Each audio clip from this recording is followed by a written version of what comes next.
All right, hello, amazing Erin. So I finished my picture, well mostly, I'm gonna go back and finish coloring that with 2B, but now I have my printout of my magnifying glass. So this is day 2.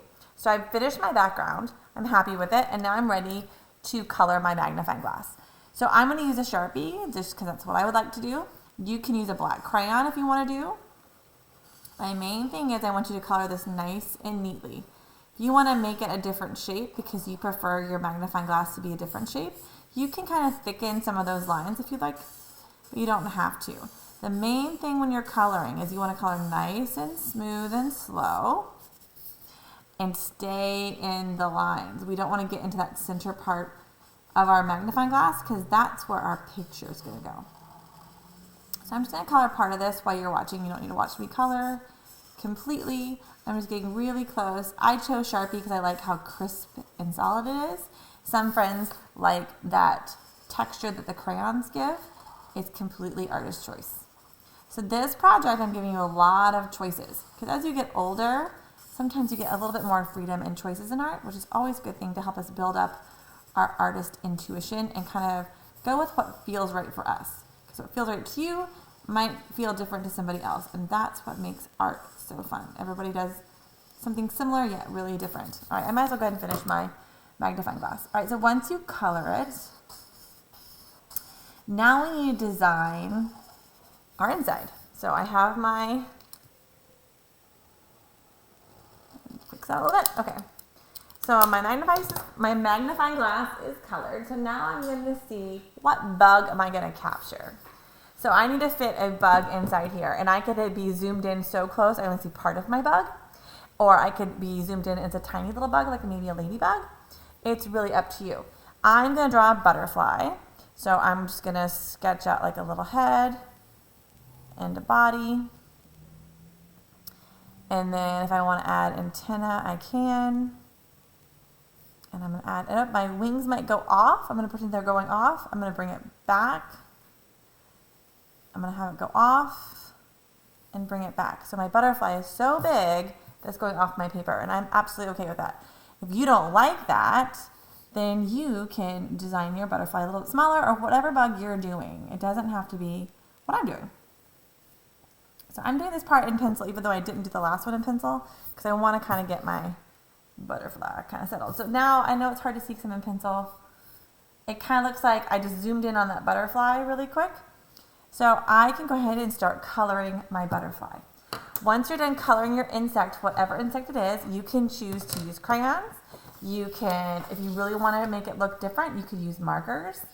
The other thing you want to do is kind of decide where you're going to put your insect. Okay?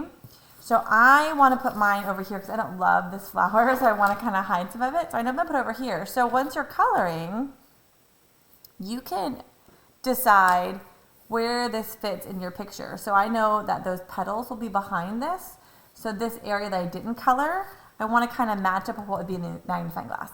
And to really understand that, so we're going to pretend that I colored my butterfly. So color your magnifying glass, design your bug, color your bug, and then go ahead and carefully cut out your magnifying glass. That way this step is a little bit easier, so you can kind of see where it might live in your picture.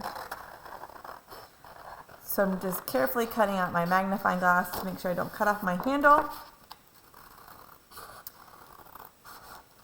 And I decided to make mine just one kind of thickness on the handle instead of it tapering in. But that's mine, so I'm turning my paper, not my scissors. Good. So there might be a couple points that I didn't quite color when I cut, and that's okay. So I'm going to zoom it back out. So now it looks like I have my magnifying glass. So I kind of want my magnifying glass, and you can choose to see if it hangs off the side. Ooh, I kind of like it when it hangs off the side. So I'm going to put my magnifying glass here. So I can go ahead and glue that down. I would glue down the back of my magnifying glass, and I might have drawn my magnifying is really strong. My butterfly is really big. Maybe I want it like that. I want it like that. So decide how you want your magnifying glass. Make sure your background picture is complete. And then once you glue it down, you can kind of decide, all right, well, my petal would have stayed here. So this would be petal colors. Back here would be petal colors. But down here and down here would be part grass colors. So you can kind of match what's inside the glass to your picture. Once you're done with that, you're all done. So color your magnifying glass, design your insect, color your insect, cut out your magnifying glass, glue it down where you want it, and it could be, maybe I want it down here, wherever you want your insect to live, and then match whatever white space you have left in your magnifying glass to what colors would be back there. It would be really blurry, so it doesn't have to be detailed. Just match those colors. And then give it a nice back rub, and you're all done. And congratulations, this is the last project of 2nd grade. I can't believe we're almost to 3rd grade. Nuts. So I can't wait to see what you do with your magnifying glass, your hidden bug and flower pictures. And I will talk to you soon. So goodbye, my most amazing Erin.